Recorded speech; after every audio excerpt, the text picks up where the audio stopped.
Uyğunluğu müəyyən edin. Gördüyünüz kimi bizə burada kənd bitkilər verilib. 1 çay, 2 qəhvə, 3 kakao. Qısaca məlumat verək ki, çay əsasən musson təbiətli, musson rejimli ölkələrdə, əsasən Asiyada Şərqi, Cənub-Şərq və Cənubi Asiya və eyni zamanda ekvatorial, subekvatorial bölgə olan Afrikanın şərq hissəsinə aid ölkələrdə də daha çox yetişir.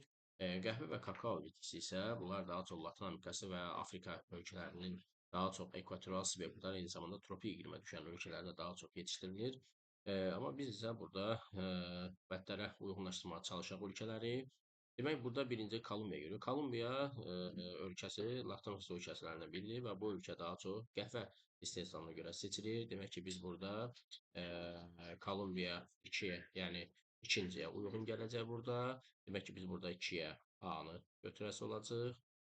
B. Qana ölkəsi. Qana əsasən kakao istehsalına görə seçilir Afrikada. Bəli, bu Qananı 3-ə aid eləyəcəyik. Kenya ölkəsi çay ölkəsi sayılır və çay istehsalına görə uyğun gəldiyi üçün bunu C-yə D-ni 1-ə aid eləyəcəyik. Çin də eyni zamanda çaya aid olduğu üçün D-ni də yenə biz birinciyə aid eləyəcəyik burada.